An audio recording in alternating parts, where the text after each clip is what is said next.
हाँ तो बच्चों बीएससी फर्स्ट ईयर वाले स्टूडेंट्स के लिए हमारा सेकंड पेपर जो रह रहा था अवकलन एवं समाकलन गणित। तो अवकलन एवं समाकलन गणित से हम लेकर आए हैं सबसे पहला अपना अवकलन गणित।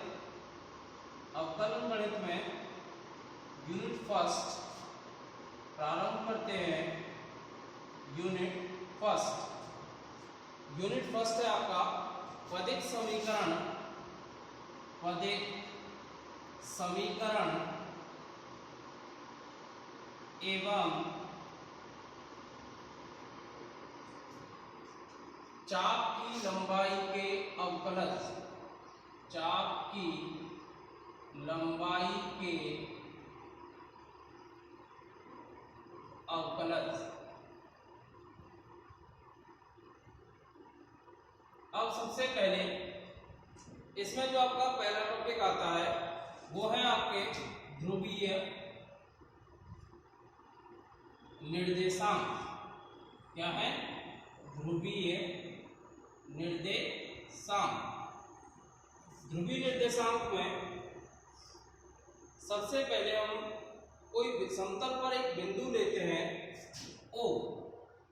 समतल पर कोई एक बिंदु लेते हैं O और इससे प्रारंभिक रेखा खींचते हैं। ये आपकी क्या है? प्रारंभिक रेखा। यह है आपकी प्रारंभिक रेखा। तो प्रारंभिक रेखा, अब यदि मान लो समतल पर कोई अन्य बिंदु P लिया जाए और इस बिंदु P को, ये O क्या है? ध्रुव। O क्या है? ध्रुव। अब इस बिंदु P को O से मिला दिया जाए। इस बिंदु P को O से मिला दिया जाए तो ये जो OP रेखा जो हमारी होगी वो क्या कहलाएगी? ध्रुवांतर रेखा। क्या कहलाएगी? ध्रुवांतर रेखा। इसे स्मॉल r द्वारा इसकी लंबाई को व्यक्त किया जाता है। अब आता है बात ध्रुवांतर कोण की। तो इस OA जो प्रारंभिक रेखा है इसके वामावर्त दिशा में घूर्णन से जो कोण बनता है वो कौन सा कोण कहलाता है? ध्रुवांतर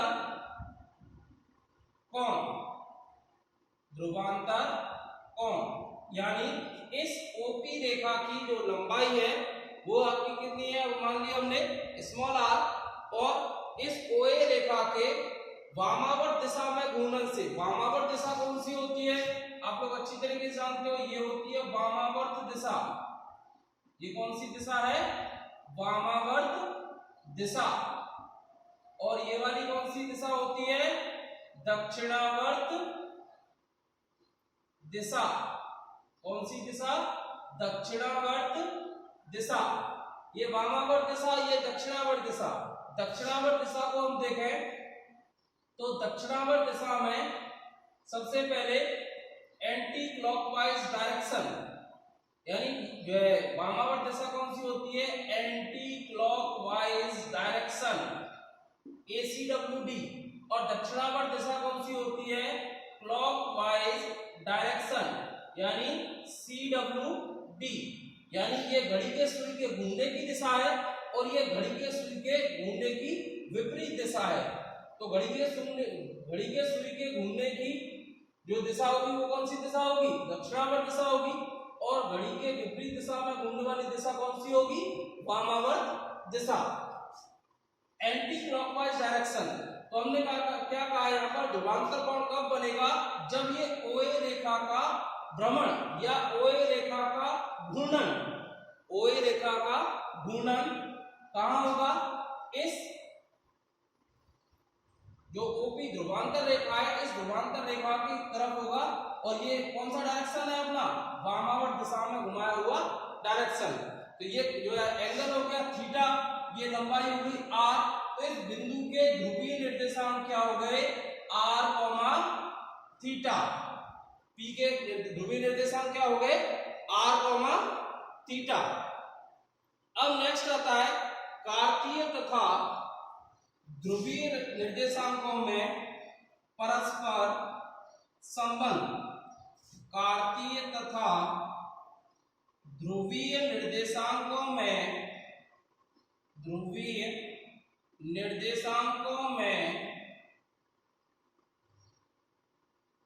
परस्पर संबंध कार्तीय तथा ध्रुवीय निर्देशांकों में परस्पर संबंध कार्तीय तथा ध्रुवीय निर्देशांकों में परस्पर संबंध। सबसे पहले हमने समतल में मूल बिंदु को मान लिया ध्रुव। समतल में मूल बिंदु को क्या मान लिया? ध्रुव। जब समतल में मूल बिंदु को ध्रुव मान लिया गया है तो यदि समतल में कोई बिंदु P दिया जाए तो समतल में इसके निर्देशांक यानी ये x एक्सिस है और ये कौन सी एक्सिस है? y एक्सिस है। तो इस बिंदु P के निर्देशांक क्या हो जाएंगे?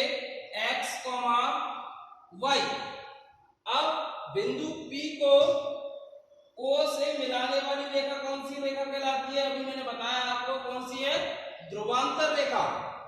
तो ध्रुवांतर रेखा, और ये अगर मान लो OX इसकी प्रारंभिक रेखा मान ली जाए, OX इसकी प्रारंभिक रेखा मान ली जाए, तो OX यदि प्रारंभिक रेखा है तो ये वाला कोण कौन सा हो गया?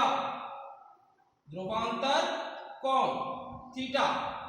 अब हम बिंदु P से इस पर एक लंब डालते हैं। बिंदु P से OX अक्ष पर एक लंब डालते हैं तो ये वाली डिस्टेंस कितनी हो गई? ये दूरी स्मॉल x, ये हो गई स्मॉल y। इसे मान लेते हैं कोई बिंदु M। इसे क्या मान लिया? कोई बिंदु M। अब हमें ज्ञात क्या करना है? कार्तीय तथा ध्रुवीय निर्देशांकों में परस्पर संबंध। तो यहां से क्या होगा अपना? x is equal to r cos theta. समकोण त्रिभुज OPM में x is equal to r cos theta और y इज इक्वल टू क्या हो जाएगा? r sin theta. x is equal to क्या हो गया? r cos theta, y is equal to क्या हो गया? r sin theta. अब इन्हें दे देते हैं समीकरण नंबर 1 और समीकरण नंबर 2। क्या हो गया? समीकरण नंबर 1 और समीकरण नंबर 2। अब इनमें देखो समीकरण 1 में अब अपने को क्या निकालना है? इनमें संबंध निकालना है। तो समीकरण 2 में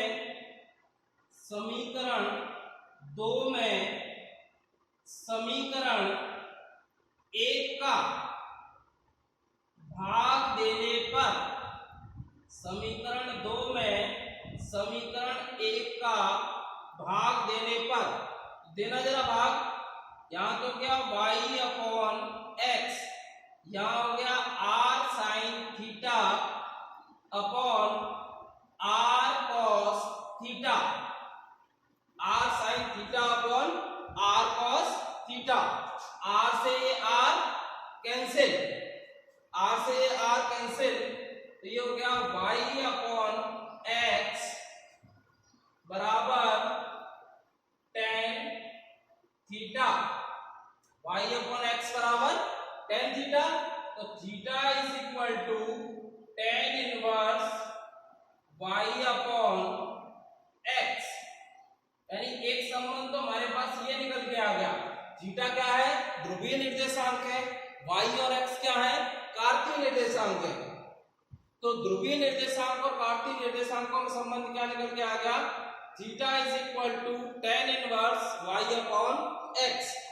अब दूसरा एक और संबंध निकालते हैं इन दोनों के मध्य। समीकरण 1 व 2 का, समीकरण 1 व 2 का वर्ग करके जोड़ने पर समीकरण 1 व 2 का वर्ग करके जोड़ने पर, तो समीकरण 1 व 2 का वर्ग करके जोड़ें, तो समीकरण 1 का वर्ग करेंगे तो एक्स स्क्वायर और इसका लेफ्ट हैंड साइड इसकी क्या होगी प्लस वाई स्क्वायर बराबर r square cos square theta plus r square sine square theta, r square cos square theta plus r square sine square theta, x square plus y square is equal to, इन दोनों में से are square common लिया जा सकता है, cos square theta plus sign square theta. और ये तो बहुत पुरानी सब का है, अच्छी तरीके से जानते हैं, 9th 10th क्लास से पढ़ते आ रहे हैं। Sine square theta plus cos square theta क्या होता है 1, so x square plus y square is equal to r square या r square is equal to x square plus y square. ये दूसरा संबंध निकल के आ गया क्योंकि x और y कैसे हैं कार्तीय निर्देशांक हैं और r कैसा है ध्रुवीय निर्देशांक, तो यानी कार्तीय एवं ध्रुवीय निर्देशांकों में परस्पर दो संबंध निकल के आते हैं, एक तो r square is equal to x square plus y square और theta is equal to tan inverse y upon x। इन दोनों संबंधों को याद रखेंगे, एग्जाम्पल नंबर 1 में सबसे इन्हीं दोनों संबंधों का प्रयोग होगा। अब आप लोग इसका स्क्रीनशॉट ले सकते हैं, मैं थोड़ा साइड हट जाता हूं। स्क्रीनशॉट लेने के बाद आप लोग इसको हम आगे बढ़ते हैं, आप इसका स्क्रीनशॉट ले लीजिए ताकि आप फेयर में नोट कर सको।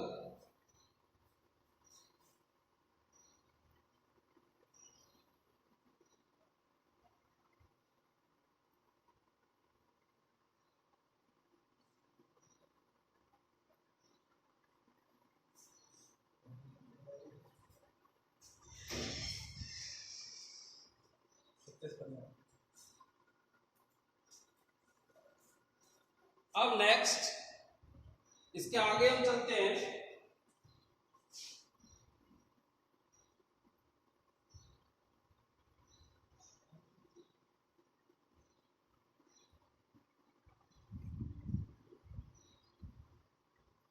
अब इसके आगे नेक्स्ट टॉपिक आता है ध्रुवांतर रेखा एवं स्पर्शी के मध्य कोण। बस केवल इस ध्रुवांतर रेखा और स्पर्शी के मध्य जो कोण का डेरिवेशन है उसको हल करने की आवश्यकता नहीं है, आपकी बुक में दिया हुआ जो है जानकारी के लिए केवल देख सकते हैं, लेकिन वो उसका डेरिवेशन कहीं पूछा नहीं जाता, लेकिन उसका जो रिजल्ट है वो हमें पूरे चैप्टर में काम आएगा, इसलिए इसका रिजल्ट हमें अवश्य ही ध्यान रखना है। ठीक है, सभी बच्चे ध्यान दें कि इसका जो नेक्स्ट टॉपिक लेना है इसका केवल मैं आपको डायग्राम समझा देता हूं, उसके बाद इसका केवल हमें क्या करना है रिजल्ट याद रखना है। रिजल्ट के अलावा इसका डेरिवेशन इतना इंपॉर्टेंट नहीं है, जिस किसी को जानकारी के लिए देखना हो वो बुक में देख सकते हैं। नेक्स्ट टॉपिक है आपका ध्रुवांतर रेखा, ध्रुवांतर रेखा एवं स्पर्शी के मध्य कोण, स्पर्शी के मध्य कोण, ध्रुवांतर रेखा एवं स्पर्शी के मध्य कोण। अब मैं एक डायग्राम बना रहा हूं आपके सामने, इस डायग्राम को याद रखें बस।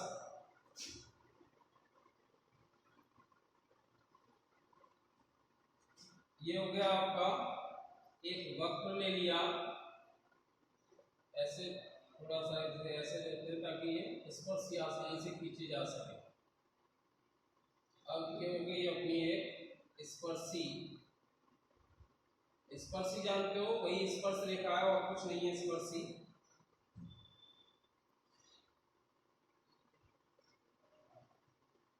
ये आपकी कौन सी है, ये आपका ओ हो गया ध्रुव, ओ क्या हो गया ध्रुव।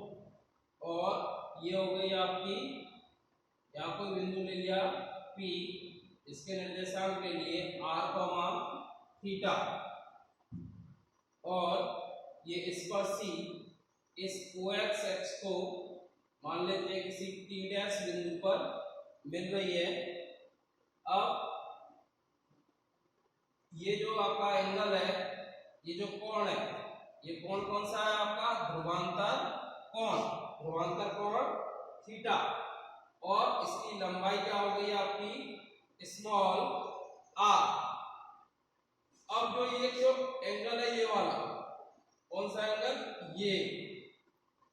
ये है ध्रुवांतर रेखा, और ये वक्र है आपका r is equal to F of theta. वक्र कौन सा है? ये r is equal to F of theta. तो इस वक्र की स्पर्शी है PP, या इसे हम T मान लें इस बिंदु को, तो TP डैश इस r is equal to F of theta वक्र की क्या है? स्पर्शी है। आप जनरल भाषा में समझ सकते हो क्या है? स्पर्श रेखा है। तो हम कौन सा कोण ज्ञात करने की कोशिश कर रहे हैं? हम ये वाला कोण ज्ञात करने की कोशिश कर रहे हैं, T और ये TP डैश और OP के मध्य कोण। तो TP डैश और OP के मध्य कोण ये कौन सा माना जाता है आपका? हम इसे एक जनरल रूप में फाई के रूप में व्यक्त करते हैं। ये आपकी y एक्सिस हो गई, ठीक है। अब इसमें आगे जो आगे में क्या काम करना है इसमें, कि यदि इस ध्रुवांतर रेखा को डेल थीटा, ये हो गया डेल थीटा, डेल थीटा कौन से बढ़ा दिया? कौन से? डेल थीटा, यानी एक अत्यल्प कोण है, दिखाने के लिए आपको इतना बड़ा बनाना पड़ता है। ये क्या है? Del theta. डेल आप जानते हो क्या होती है? अत्यल्प राशि होती है। और इसकी जो ध्रुवांतर रेखा की लंबाई है वो भी अत्यल्प बढ़ जाएगी, डेल r। यानी ये जो O, यानी यहाँ पर जो बिंदु है, यहाँ पर बिंदु कौन सा था? P। तो यहाँ पर जो बिंदु होगा कैपिटल Q, तो इस Q के निर्देशांक क्या हो जाएंगे? r plus del r, theta plus del theta. और ये कोण मान लेते हैं इसको, ये क्या है अपना? कोई भी कोण मान लेते हैं साइन। तो ये आपकी हो गई, इसमें स्पर्श रेखा हो गई,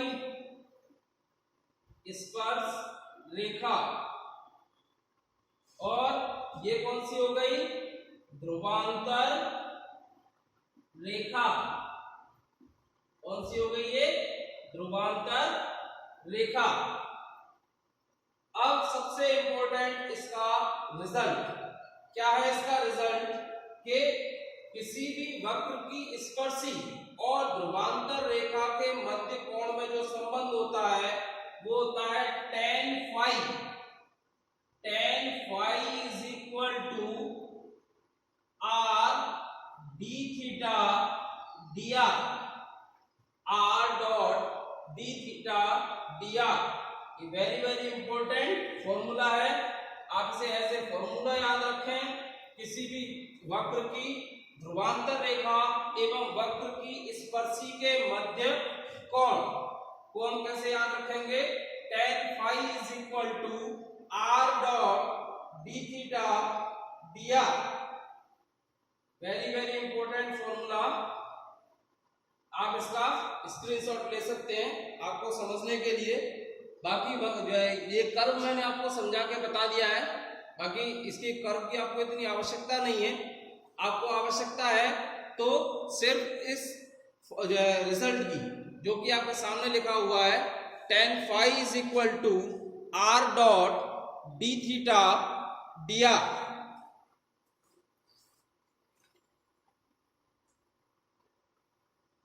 अब नेक्स्ट टॉपिक अपना आता है दो वक्रों का प्रतिच्छेदन कोण ज्ञात करना।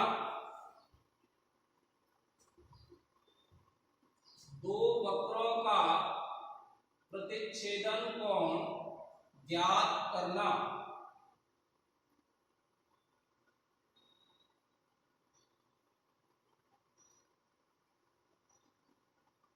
ये नेक्स्ट टॉपिक है अपना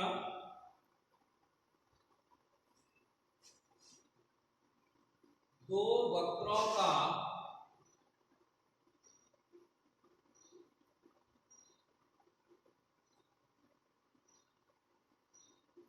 प्रतिच्छेदन कोण ज्ञात करना।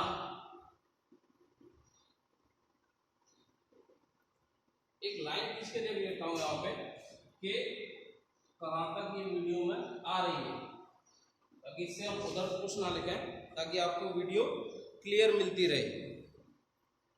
ये लाइन वीडियो में आ पा रही है, ठीक है, कोई दिक्कत नहीं। अब इसका सबसे पहले हम डायग्राम बनाते हैं। वही सबसे पहले दो एक्सेस ले लेते हैं, एक्स एक्सेस और वाई एक्सेस। ये हो गई एक्स, ये हो गई वाई। अब सबसे पहले तो एक चीज बता दूं, दो वक्रों का प्रतिच्छेदन कोण ज्ञात करना, यानी दो वक्रों के मध्य जो कोण होता है वो वक्रों के मध्य ना होकर उनकी किसके मध्य होता है, स्पर्श रेखाओं के मध्य होता है। जैसा कि आपको 12th में अगर आपने पढ़ा हो तो याद हो तो आपको समतल हमने पढ़ा था, तो हम दो समतलों के मध्य जब कोण ज्ञात करते थे तो वो किनके मध्य होता था, उनके अभिलंबों के मध्य। इसी प्रकार जो दो वक्रों के मध्य जो कोण होता है वो किसके मध्य कोण होता है, आपका दोनों वक्रों की स्पर्श रेखाओं के मध्य। तो सबसे पहले डायग्राम बना लेते हैं इसका।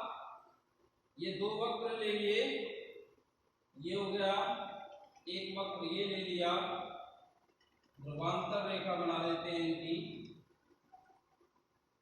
एक सेकंड, ये ध्रुवांतर रेखा जब तक सही नहीं बनेगी तब तक ऐसा करते हैं, ये एक वक्र यूं ले लेते हैं और दूसरा वक्र यहीं से गुजार देते हैं, ताकि ध्रुवांतर रेखा सही बिंदु पर जाकर मिल सके। अब वही बात यहाँ पर भी वही बिंदु P लिया जिसके निर्देशांक क्या है r, थीटा। अब इस वक्र की स्पर्श रेखा, ये डॉटेड लाइन से जो मैं खींच रहा हूं, ये चली गई। इस वक्र की जो स्पर्श रेखा है वो ये चली गई। अब हम जानते हैं ध्रुवांतर रेखा और स्पर्शी के मध्य जो कोण अभी अपन ने इससे पहला टॉपिक पढ़ा है, तो एक कोण को मान लेते हैं इसमें φ1, यानी ये वाला कोण मान लेते हैं इसमें φ2। ये कौन सा कोण हो जाएगा, φ2। यानी इस वक्र की, यानी ये वक्र हो गया आपका r = f2 थीटा, यानी इस ध्रुवांतर, ये जो आपका वक्र है ये इसकी एक स्पर्श रेखा है। इस स्पर्श रेखा और ध्रुवांतर रेखा के मध्य कोण क्या मान लिया अपन ने, φ2। अब कौन सा बचा, ये वाला वक्र बचा। इस वक्र को नाम देते हैं r = f1 theta, r = f1 theta. अब r = f1 थीटा और r = f2 थीटा दे दिया अपन ने। अब इसका इस वक्र r जो f1 थीटा वक्र है इसकी स्पर्शी कौन सी है, ये वाली स्पर्शी है, तो इसके मध्य कोण कितना हो गया, इसे मान लेते हैं φ1।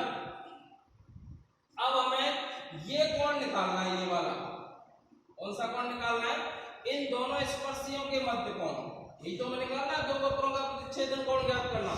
तो ये पूरा एंगल φ2 है, ये इतना सा एंगल φ1 है, तो माना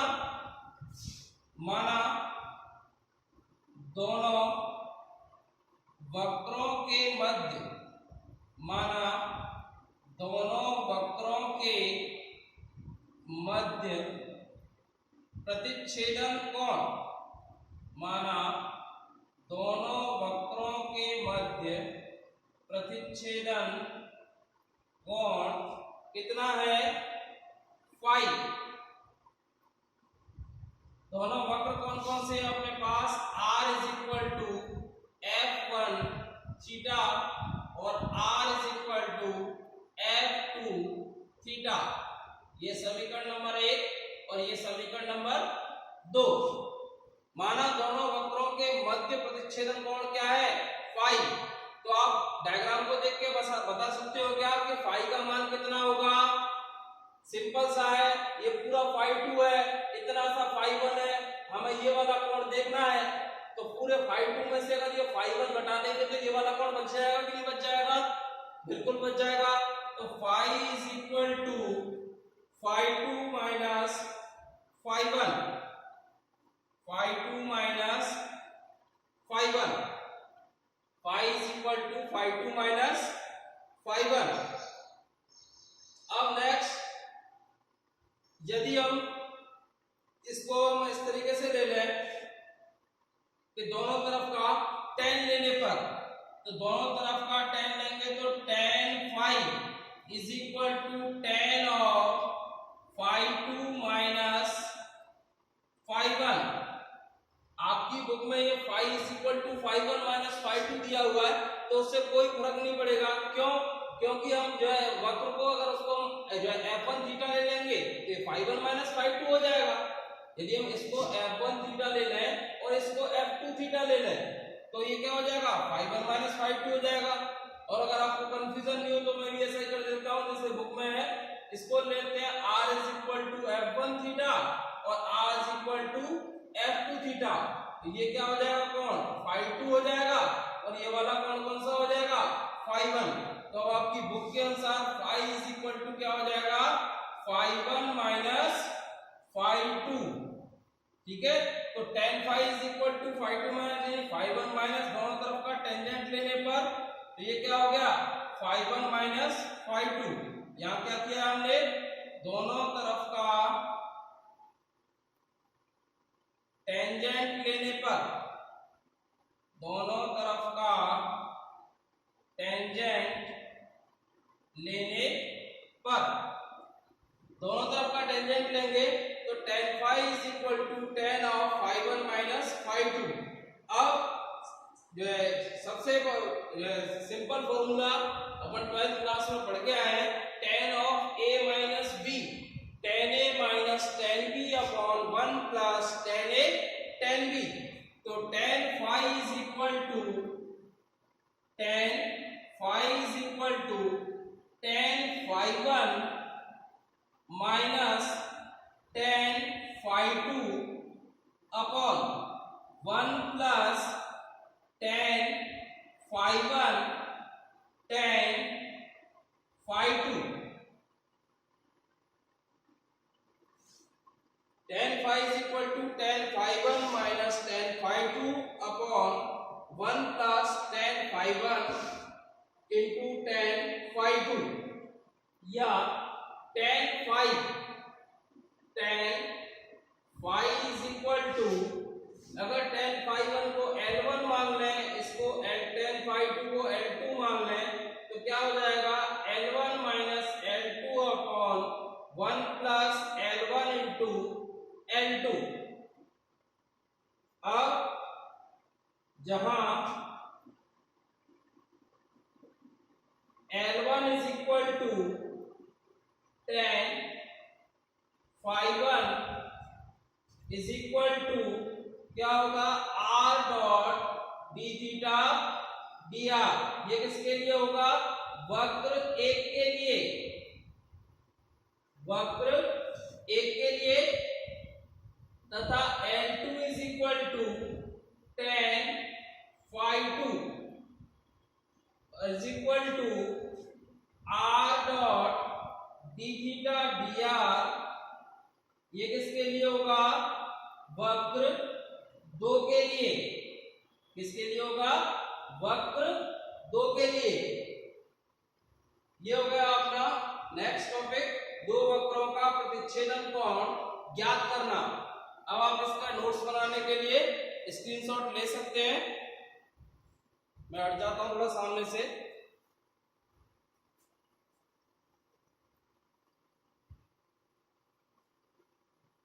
अब नेक्स्ट टॉपिक हम आधा घंटे की वीडियो कंप्लीट हो चुकी है, नेक्स्ट टॉपिक हम नेक्स्ट वीडियो में लेते हैं। ओके बच्चों, थैंक यू।